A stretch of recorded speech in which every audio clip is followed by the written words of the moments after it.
Bonsoir, dernier journal des élections en Polynésie pour le premier tour de la présidentielle. Demain, pas de politique à l'antenne pour respecter les règles du CSA en Polynésie. On vote samedi. Le taux de participation n'était pas si faible que cela en 2012 puisqu'il était de 60%. Ça montre bien que même si nous sommes loin de l'Hexagone, la Polynésie française se sent concernée. Alors, pas autant que les Français de l'Hexagone, certes, mais les 200 000 électeurs polynésiens s'informent sur Internet et grâce à la télévision. Les deux médias les plus tendances aujourd'hui pour les élections, on voit cela avec Lucille Guichet et Hubert Liao.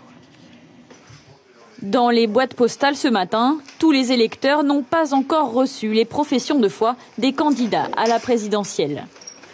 Oui. Non. Non. Et pourtant, c'est bien après-demain que les électeurs doivent voter. Alors pour s'informer, il reste encore la presse écrite. Chez ce buraliste, les ventes ont augmenté. Et les quantités ont été augmentées pour tous les quotidiens et les hebdomadaires. Le Point, par exemple, est un des plus vendus. La Dépêche, bien sûr, reste une valeur sûre. Et sinon, Le Monde, le Canard enchaîné, toujours, se vendent très très bien. Et pour ceux qui suivent la campagne électorale, les médias traditionnels restent les plus suivis. Je regarde plutôt la télé, il y a plein d'infos à la télé. Après, on va voir qu'est-ce qu'il nous donnera. Le journal télévisé ou la Dépêche? À la télé, à la radio. Pour les indécis, il reste encore 2 jours pour choisir son candidat. Le premier tour de l'élection présidentielle, c'est ce samedi.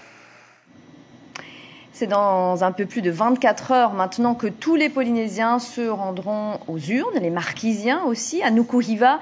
La population se sent déjà très loin de Tahiti. Alors pour elle, la France ne prend pas en compte ses besoins ni ses contraintes, que ce soit au niveau de la pêche ou de la continuité territoriale. Souliane Favenec, Sondroli. À Nukuhiva, les habitants vivent principalement de la pêche, l'agriculture et l'artisanat. Cette élection nationale reste loin de chez eux, mais ils attendent beaucoup du prochain chef de l'État. Pour Jocelyne, artisane, l'urgence, développer les échanges et l'export au niveau national. J'espère que le nouveau président va nous apporter de l'aide et nous, on proposera les échanges avec l'extérieur, avec tous ceux qui veulent bien travailler avec nous. Ben, c'est ce qu'on souhaite. Cette retraitée regrette que les présidents ne viennent pas jusqu'aux Marquises, tout comme Michael Kautei, jeune pêcheur de 26 ans. On nous a oubliés. C'est à vous de venir pour nous donner ce qu'on veut. Hein. C'est pas nous qui décident. C'est vous les grands. Nous sommes les petits. Les petits ne peuvent rien avoir. Ce sont les grands qui viennent voir les petits pour qu'on puisse grandir.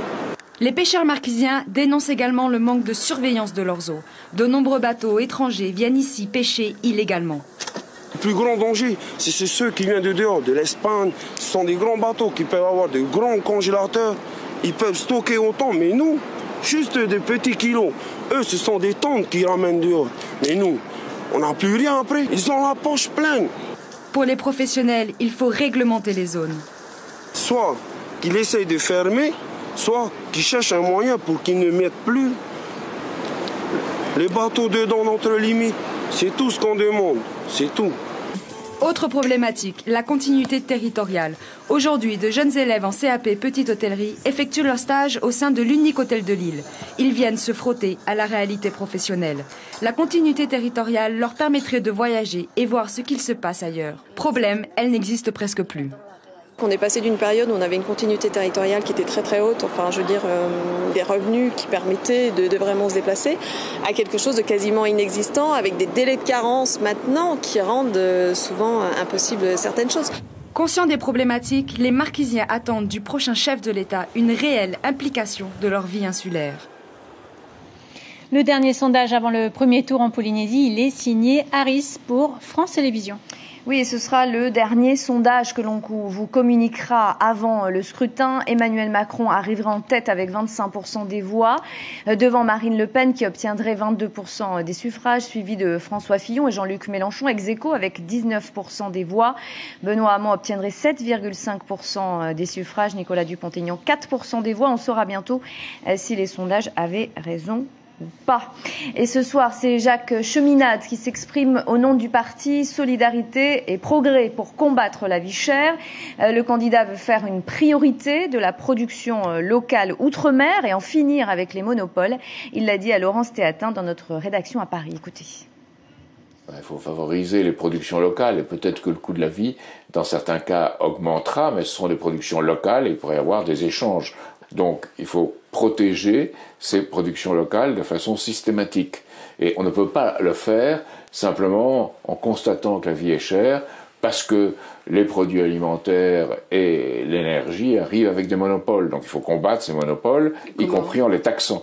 C'est-à-dire qu'il y a la profitation. Il y aurait un SMIC différent dans chaque collectivité d'outre-mer. Oui, parce que c'est très difficile, mais qu'il ne devrait pas être un grand écart. Je ne pourrais pas dire qu'un écart de plus de 15% me paraîtrait aberrant, mais un SMIC correspondant à une évaluation de ce que coûte la vie. En matière de continuité territoriale, le système de transport que vous voulez mettre en place, alors quels en sont les contours? Il faut penser à un système où on prévoit ces déplacements par rapport au développement économique qu'on veut faire.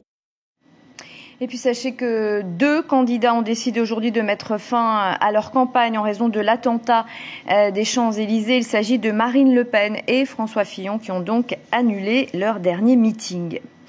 En Polynésie, les bureaux de vote des 48 communes seront ouverts dès 8h samedi matin. Nous ferons un premier point sur les taux de participation à midi. Dimanche matin, nous vous proposerons une édition spéciale pour vous communiquer les résultats en Polynésie et nationaux. Le point sur les rendez-vous du premier tour avec Mario Leroy et Hiro Terorotua. Ils sont 11 à prétendre à la fonction suprême, mais à l'issue de ce premier scrutin, il n'en restera que 2. Comment se déroulera le vote en Polynésie? Quelle sera la participation? Pour être au plus près des électeurs, sur Tahiti et Moorea, mais aussi aux Marquises, au Tuamotu et aux îles sous le vent, Polynésie Première vous proposera de nombreux directs avec nos équipes sur place. À élection majeure, dispositif exceptionnel. Et Polynésie Première est entièrement mobilisée, l'ensemble des personnels, pour offrir ce jour-là aux téléspectateurs, aux auditeurs, aux internautes, le meilleur de l'information qu'on puisse faire en télé. C'est-à-dire vivre cette soirée française en direct ici, dimanche matin, sur notre plateau, avec nos résultats. Des journaux en direct sur nos 3 antennes, radio, télé et Internet. Avec cette particularité commune à l'outre-mer, le vote a lieu un jour avant la métropole. Les résultats locaux seront donc connus dès la fermeture des derniers bureaux de vote de métropole, dimanche matin, pour nous. Les élections ici, nous considérons qu'elles se passent sur 2 jours. Nous votons samedi. Et dès 8h, nous saurons, dès l'ouverture des bureaux, comment les choses se passent un peu partout en Polynésie, parce que nous avons placé du monde un petit peu partout.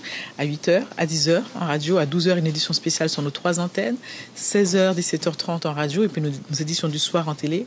Et là, nous pourrons déjà commencer à analyser les taux de participation. Qui seront donc les 2 finalistes de ce premier tour? Lequel des 11 candidats aura eu la faveur des Polynésiens? Pour trouver réponse à toutes vos questions, rendez-vous sur Polynésie Première dès samedi matin.